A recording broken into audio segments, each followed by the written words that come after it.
Arsenal have once again dropped points versus Brighton in the Premier League, and once again there is a very strange refereeing decision to talk about alongside an interesting performance from both teams. Let's get into it.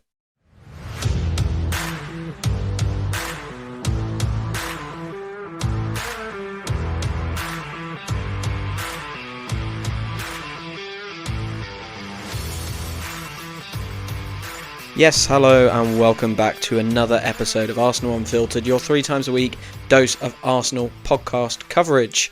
Happy New Year to you all. This is the first time I've spoken to you all in 2025 because unfortunately I had to miss the Brentford game. Apologies about that for anyone who was expecting a match review or hoping to find one, but I am back. I am back for the Brighton game and it is currently 7:45 on Saturday evening. We have literally just finished playing out a stale 1-1 draw versus Brighton. It was a very interesting game in many different ways, and as you heard in the intro, a very controversial refereeing decision, which has left me so frustrated in many different ways. But it's a match review, so we really should start with the lineup. And listen, the lineup, wow, that was not what I was expecting. I mean, we all knew there would be injuries. We all knew that this wasn't going to be our first choice 11, right? We've got players who are just completely unavailable. White, Saka, but we started this game without Ødegaard, without Martinelli, and I counted it up.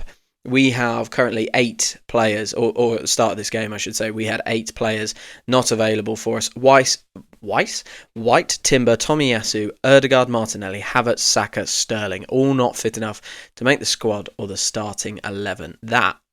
That is going to affect you, especially when you go away in the Premier League and away to a good team like Brighton. You know, I put out on my matchday predictions, actually, you know, we were unbeaten in 12 in all competitions and they were winless in 7 in the Premier League. So really, this should be going one way. But when I saw this lineup, I was concerned. So we had Raya in goal, Partey at right back. I think we were all expecting that with Timber's suspension.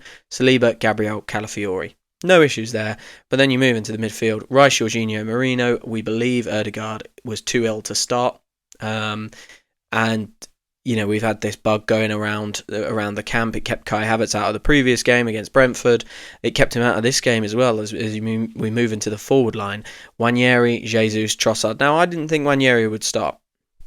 I didn't. I thought with Thomas Partey at right back it was a bit too much of a risk, and I think that was proven right, even though he scored the goal, and I'll come on to his first half performance, of course, but without Martinelli being fit enough to start, without Ødegaard, I think we had no other choice. We had to play someone who could get onto the left foot and cut in and do a little bit of what Saka does, a little bit of what Ødegaard does, and try and replicate some of that on the right-hand side. There was very little we could do about picking Nwaneri, so I was concerned about that altogether. When the game started, we saw Rice at right centre mid trying to play that kind of Ødegaard role, probably not given the instructions to, you know, do everything that Ødegaard does. However, you know, that's where he started the game. And the first half, let's cover the first half. I think it was an interesting first half because this was where the game was a lot more even. I think we posed some threat, and so did Brighton. I thought they played through our press quite well, and I was confused as to why we were pressing so high. You know, Jesus was really going for them, basically up to the keeper, and I just thought that was a little bit of a risky tactic for us because Brighton are a good team on the ball. But let's have a little think about what some of the key points were. Well, of course, the first one, 15 minutes in, is the Ethan Nwaneri goal. I loved this goal. I really did. And I up until this point. There is a great combination with Rice and Marino on the right-hand side. Rice kind of drifts wide. He picks the ball up, attracts a couple of players, gives the ball to Marino, who takes one touch and dinks it over to Brighton defenders. And you look at Nwaneri running onto that. You know, Rice and Marino were trying to keep up with him, trying to give him support. They didn't need to. You know, he had one goal in mind, and that was to get a goal, to go and score. He was very, very determined. It was a brilliant Saka impression, if you ask me, because he drove right at the keeper, right at the goal. You could probably look at the keeper a little bit. I don't think it's the finest finish in the world, and it's obviously some very questionable goalkeeping. But look, he's picked the ball up, driven at the Brighton goal and taken a great shot. And actually, I'm really, really, really pleased that he got his goal. It's his second Premier League goal, 5 goals in all competitions now. He's having a really good season, but we did struggle from that point forward, I felt. A lot of my notes we had a bit of chaos after one of the Brighton corners, and then there were a couple of chances, I should say. I mean, they made one down the right-hand side. Partey was beaten, and a Dringa eventually the ball ended up with. I think it went through a couple of Brighton players. This was on about, I'm just going to try and find my notes, this was on about the 20th minute, so not long after we'd scored, and Adringa took a truly terrible, terrible finish. It ended up going way, way, way wide, and you could see on his face there was pain in it for him. But I think the first half was quite even, and Brighton continued to make chances, play through our press. I think we continued to threaten a little bit without too many exceptional chances being created, and I think that is a big theme of this game. Arsenal didn't create a ton of exceptional chances, which we'll come on to on the second half, because I think that's where it was felt a little bit more. We had a couple of moments from Leandro Trossard. I thought he was really bright in this game, which was good. He was down the left. He ended up getting a lot more room than I thought he would, and he was very, very careful, I would say, with the ball, but not in a negative way, in the sense that his ball retention was really good. He beat his man a couple of times, and he put in a wonderful cross on 29 minutes, which no one was there to meet, unfortunately. So I thought he had a good game, and overall, we had a couple of corners. Brighton definitely got some momentum in the middle of that first half, but we wrestled that back towards the end, had a couple of corners, and I was looking at it really at the end of the first half thinking, okay, we are certainly in a game here. Brighton are not looking like the team that are winless in 7. They certainly didn't look like that. I thought they were playing out of our press really, really well, and I think they did a good job of what they came to do. Equally, do I think we were terrible? No. We had our moment of quality from Nwaneri, and actually we were competing quite fiercely in the centre of the pitch with Brighton, who had a lot more energy than us. You could tell they had 2 extra days off, and we obviously played on New Year's Day. You could tell they had more legs. We only made 2 subs in the game, and that was because we just did not have the players to bring on, whereas Brighton made plenty of subs and really kept their team fresh, and we felt that play out as the game went on. But yeah, first half, look, I thought Brighton were well in the game. Like I said, they had a number of chances which they really didn't take advantage of, and we took advantage of our one big chance.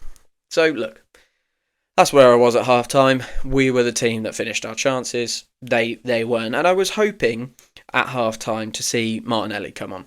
And I'll tell you why. And I think this is maybe something I'll have to say quite quietly around some Arsenal fans. But after the goal, Nwaneri's performance really did drop. And I think that allowed Brighton back into the game a little bit, because we looked for him a lot. The ball was going through Gabriel, Saliba, Partey, maybe back to Saliba, but one of Partey and Saliba kept pushing the ball to Nwaneri. And I love that. I love that the other players, the senior players, trust him. I think that he is generally really good on the ball. But he had some moments where I thought during the game he made really poor decisions. And this isn't to slam the kid. He's 17. He's just earned us a draw. It might be a crucial draw. You never know. And he is contributing at a level higher than I think he would have thought he needed to at the start of the year if we kept all our players fit. But overall in the game, apart from the goal, he really struggled to keep the ball. A couple of times he went inside where there was a lot of space down the right hand side of the fullback, who I think was a Stupinian. And a couple of moments where he was coming back towards his own goal where it's just a poor touch, poor pass, and a little bit, and I'm really hesitant to say this, a little bit of hesitation to go into tackles, go into 50-50s, which is not something we've seen. And I think Arteta saw that as well. He saw that Brighton were getting into the game by turning the ball over down our right-hand side, their left. And a lot of that was coming from Nwaneri. And actually, he couldn't keep putting Partey under the amount of pressure that he was under. So that was a change I was looking for at half time, and it's a change that we got. I really think it was the right call. We needed to improve our ball retention.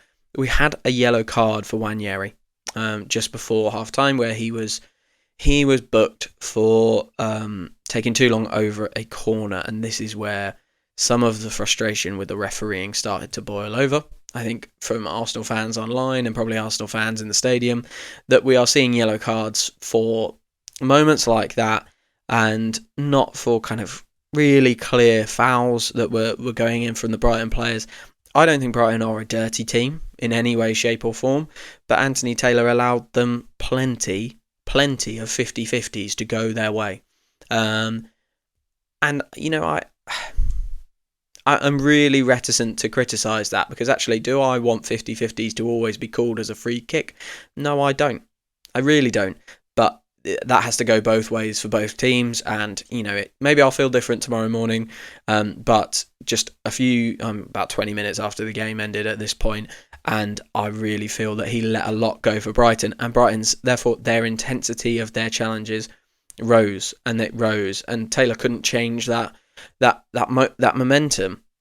But yeah, he was booking Ethan Nwaneri for kind of taking too long on a corner. I mean, has he taken too long? I really don't think he has. Gabriel is running over to kind of discuss it with him, and he's then running back, and he's waiting for everyone to get set. Now, I have never known football to have a free kick or a corner where you are not allowed to set up your team. It's a dead ball scenario. It's called a set piece. Say it again so Anthony Taylor can hear you. It's a set piece.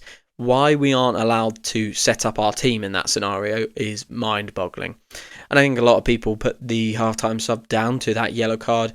For me, it was much more about the ball retention. But like I say, we went in at halftime at 1-0 up, and we came out for the second half with Gabriel Martinelli, and I thought, okay, that's good. I feel a little bit more positive, because that's where Brighton were getting a lot of their joy down that side, turning the ball over, and therefore I felt we would have a better chance of controlling the game and shutting their chances down. That did not play out that way, and I think the key thing that changed at half-time was, even though we had a lot of the ball very, very early on in that half, we looked much leggier, and Brighton came out. They made some subs at half-time as well. And I don't know if it's we didn't recover as well in the halftime period, or their subs made such a big difference. But all of a sudden, Merino, Rice, they were asked to do so much. Jorginho in there as well, asked to do so much running, and they didn't have Timber getting up to support Nwaneri in the right wing. They didn't have Ødegaard leading the press. They didn't have Partey. I know he was at right back, but they didn't have him at 6, sweeping up and clearing things up for them. And they started to look very tired very quickly, I thought, as we got just after the half-time point and into the second half. Now, that's not to say I thought they were bad. I really don't think that is their fault. We've had 2 less days than Brighton. We had 8 first-team players unable to start, including our captain. We had to move our number 6 into the right-back position. Am I blaming Merino, Rice and Jorginho for looking leggy, looking tired? Absolutely not. We had 2 less days than Brighton. But what it is highlighting is how much these injuries are having knock-on effects. You look at that and you go, okay, well, you've got Declan Rice in there. You've got Mikel Merino. You've got 2 out of 3 of your kind of first-choice midfield, I think, because I think Merino, Rice and Ødegaard would certainly make up one of those configurations at least. But, as soon as you take Timber out, they've got to do more running down the right. As soon as you take Ødegaard out, they've got more jobs in the press. All of a sudden, all of these other injuries really do make a big difference. Rice was so quick every time Nwaneri got the ball to get out there and help him and support him. And I wonder if all those other jobs that those 3 were having to pick up, plus the fact Brighton had more subs, plus the fact that we didn't have any reinforcements from the bench for midfield, it really started to look like we were losing that battle in the middle of the park. However, Rice and Merino were involved on the 57th minute on a massive chance to go 2-0, and I can't help but feel this was a little bit of a sliding doors moment for the match. a real sliding doors moment for the match, because this does not become 1-1 if this goal goes in. It's we earn a free kick, and it's a wonderful free kick from Declan Rice. Brighton, for some reason, only put one man in the wall, and it left a lot of room for Rice to carve his delivery through into the box, and he just whips a low one. And it's nothing. We've never seen that from Rice or Ødegaard. We're always launching it into the head of Gabriel or Saliba or someone like that, because we have such a big team, so much height in that squad. Then it almost seems counterintuitive to whip one in low. But he whipped one in low, and Marino is so close to getting a good contact on that. He really doesn't connect fully. He kind of just gets a light touch on it, and it ends up skewing past the left post. And it felt, sometimes you react to a chance quite placidly, like, oh, bit of a half chance, not really sure that was ever going in, that would have taken something special. That, I do feel, was a very good chance, and I was one of those moments where I threw my hands in the air and felt like we'd just missed a moment. And unfortunately, I was right, because 3 minutes after that, we had the penalty moment. Of course, if that goes in, we don't have the penalty shout. That the game goes in a completely different direction. We're 2-0 up. Even if Brighton get another goal, we're probably able to shut them down, because they did have chances, but not incredible chances, I would say. The penalty contributed most of their XG on the night. I think without the penalty, they would have had just over 1. We had about 1 as well. So, I think, for me, that could have completely changed the game. Again, I don't blame Mikel Merino.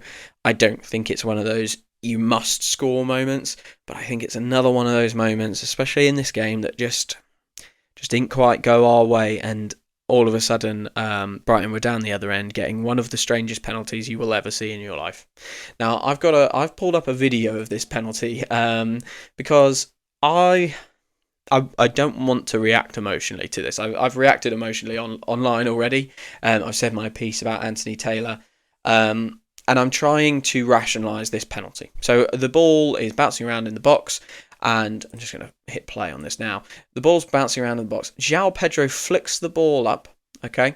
And he takes a little touch with his head. At the same time, Saliba goes to contest that challenge, and he ends up colliding with João Pedro head to head.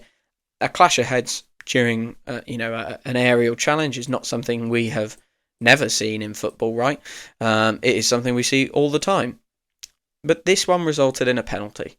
Now, I'm trying to think really rationally. So I'm thinking, one, would I want that given as a penalty for Arsenal? And I'm looking at it, I'm thinking, not really, because I've never seen that given as a penalty. And on the commentary, they were saying a lot about, wow, that's a really unusual penalty. Unusual penalty. That's the words they kept using.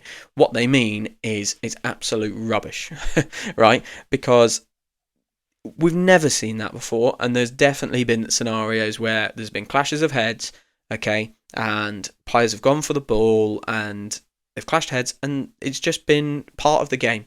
It's part of contesting for an aerial duel. There is risk involved.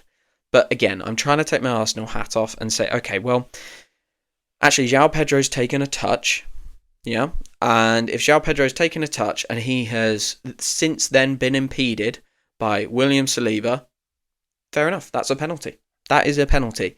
If that is the scenario. If it was their feet and João Pedro takes a touch and Saliba gets nothing on the ball, and then Saliba takes the man, if it's with their feet in this exact same scenario, I think that's a penalty. So let's look at it like that. The unfortunate thing for Anthony Taylor and VAR especially is Saliba does get a touch. So if you watch the reverse angle, which I'm looking at right now, João Pedro heads the ball across Saliba. Saliba also heads the ball, so gets a touch on it. It's a very clear touch. One, because you can see the ball change direction, and two, because you can see the spin change. And then they collide. So what we're looking at is he has got the ball. João Pedro has taken a touch. Saliba has got the ball, got a touch on the ball before he's got his next touch on it, and before he's got the man. So the only thing that they can give this penalty for, in my opinion, and someone do please let me know if they're wrong, is if they're saying that is an excessive force tackle. And in what world has heading the ball ever been an excessive force tackle? I go back to the point I made at the start. We have seen clashes of heads over and over and over in football. It is just a part of putting yourself into a position where you're competing for the ball aerially. And the key thing is that William Saliba gets a touch on this. I'm telling you, if that is feet, okay, if João Pedro takes a touch with his feet and Saliba gets the next touch before he touches the man, it's not a penalty. It's never been a penalty because he's got the ball and it's not excessive force. He's not gone through João Pedro. So for this to be given as a penalty, I am mind blown. And it's so clear. The change of direction on the ball is so clear. But let's give Anthony Taylor a bit of love, even though he doesn't deserve it and did not manage this game well at all across the penalty decision, but across multiple other decisions, both Brighton's way and Arsenal's way. Let's be really clear on that. How are VAR not checking that? They have every angle TV has. I am watching a TV angle right now that shows how clearly William Saliba gets the ball before he touches João Pedro. I'm blown away by it. I'm blown away by it. And whether you think an aerial challenge should be a penalty, a head-to-head aerial challenge, I'm not saying elbows or whatever like that or anything with excessive force, should be a penalty or not, Saliba has got the ball first. So, look, I mean, I'm a bit bored, to be honest, of talking about refereeing decisions, but the referees are making so many bad decisions. It really is.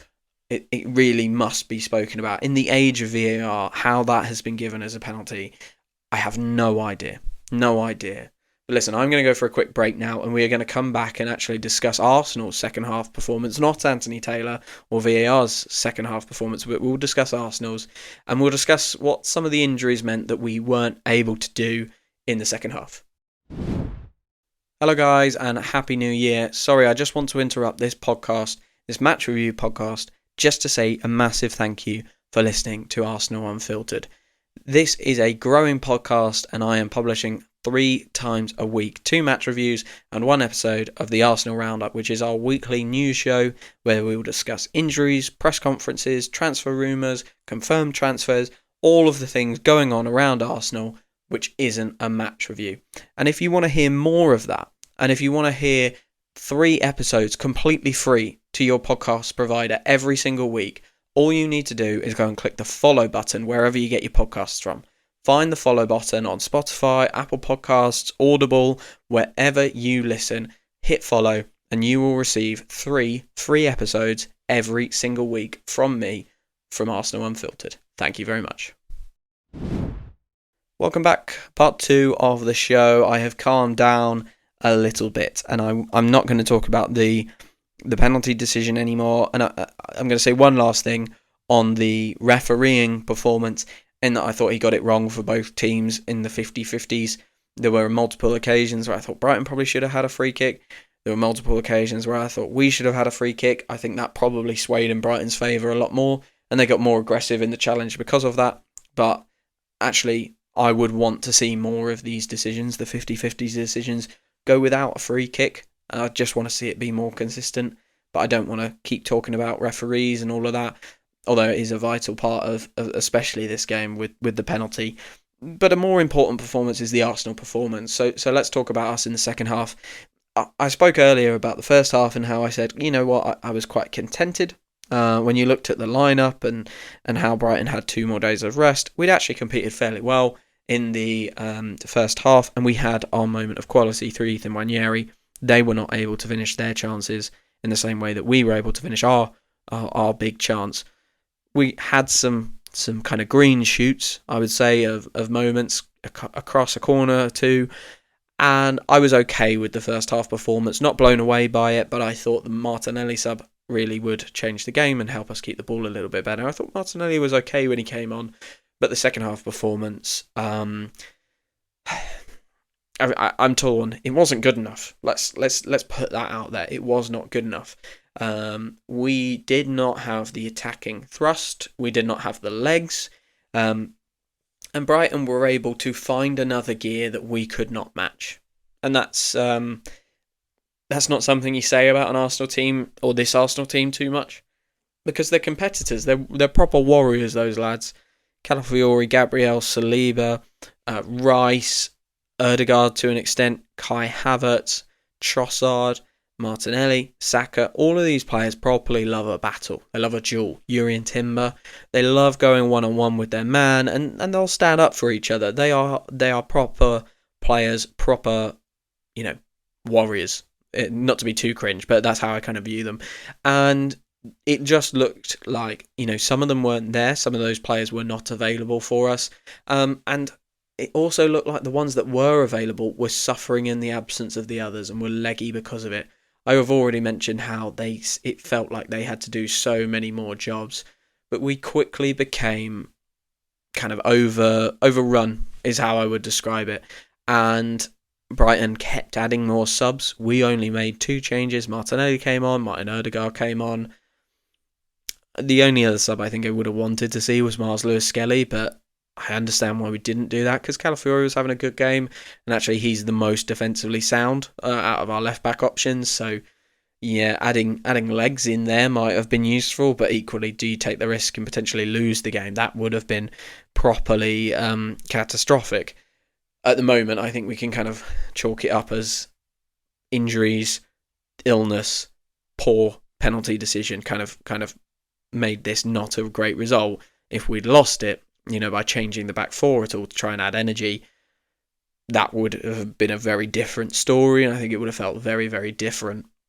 We really didn't have it in us. We didn't have the creativity moving forward, and when we did get forward, the quality wasn't there. Partey put in a couple of really poor crosses.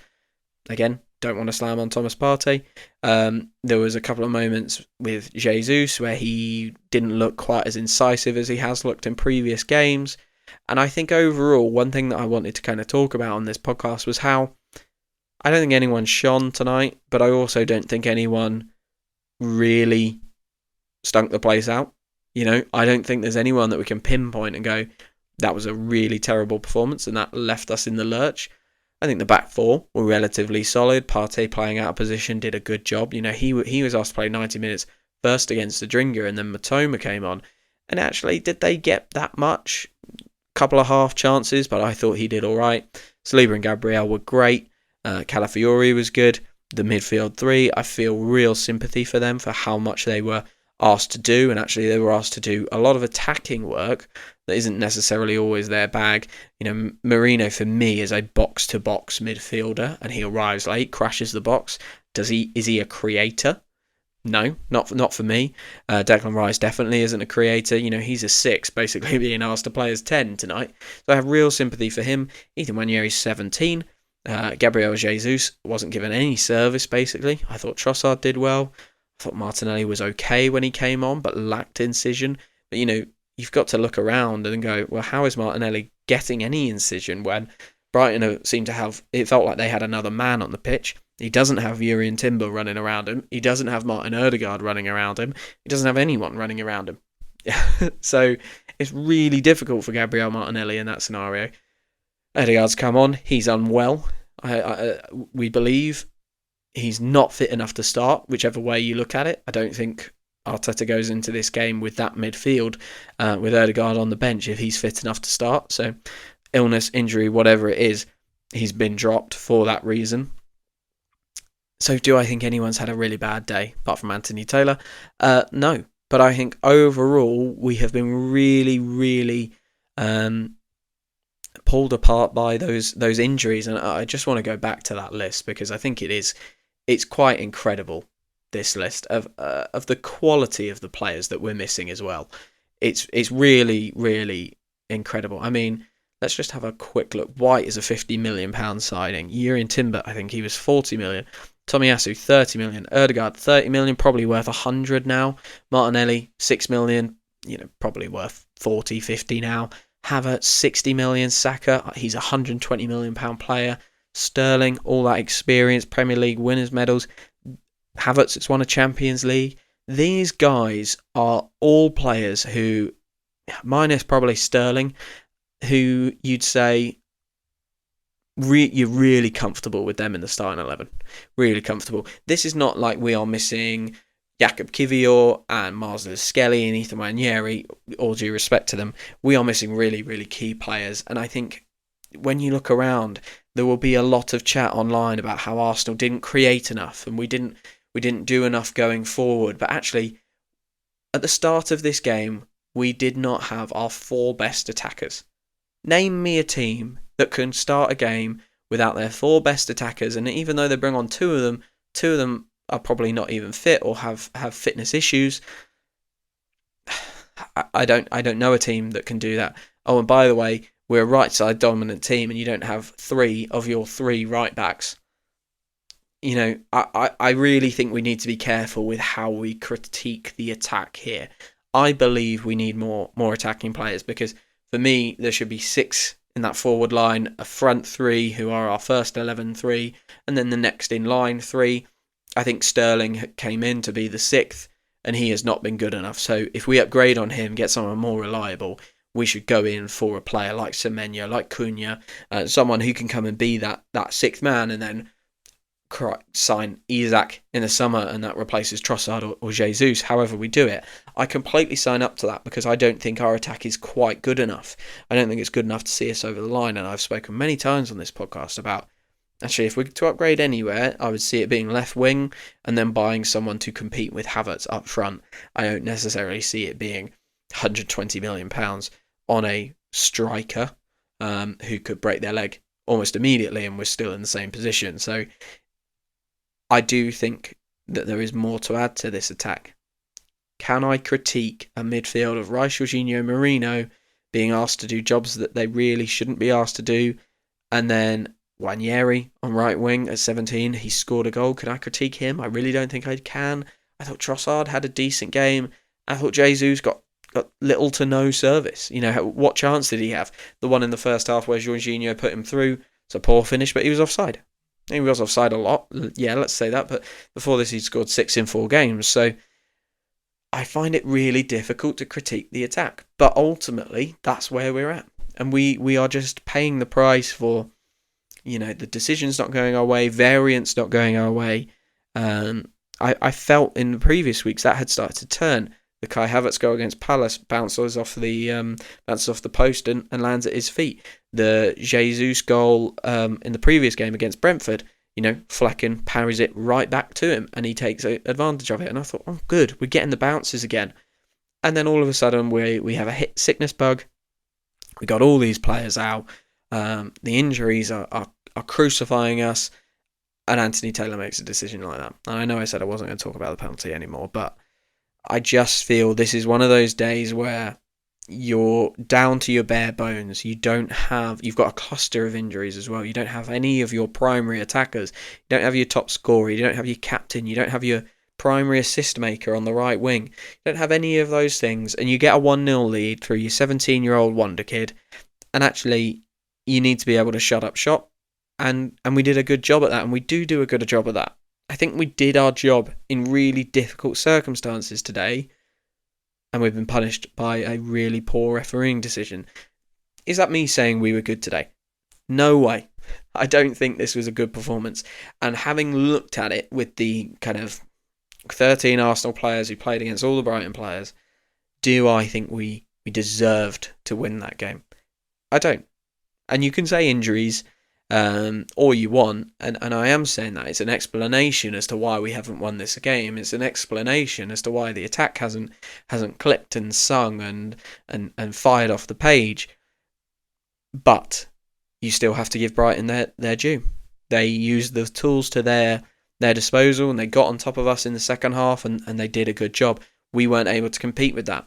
Whether that is due to subs or not, fitness or not, is kind of irrelevant, unfortunately. It is, that is the way football works, and we have to just take this on the chin. But we're taking a lot on the chin, it feels like, this year. And in other seasons, when Liverpool aren't steaming away and Mo Salah's not having a all-time Premier League season, we'd probably look at this and go, wow, with eight of those players out, we were able to get a point against a good team. We didn't really have an attack this evening. We got a point. Great. That is great, right? Absolutely, that's great. But in this season, where so much has already gone against us, and Liverpool are just streaking away with it, and Man City are nowhere to be seen, it feels very, very painful. Very, very painful. I want to finish on, do I think the Premier League title is done? It's really hard. It's really hard to know. And I am still, it is now 20 past 8 at time of recording this little bit. I still really don't, I'm still a bit emotional, I guess, from the game. I still can't say hand on heart I want to throw it away. In my head, at least. The players will keep playing, they'll keep fighting, and Arteta will obviously put out into the world, we will keep going. But I understand Arsenal fans who kind of almost think, okay, well, the league's done. We are not getting this back now. I don't know if I'm ready to terminate my hopes of it just yet. But this result really, and the injuries as well, I think as well, it's really making it feel like, wow, this is as uphill battle as uphill battles get.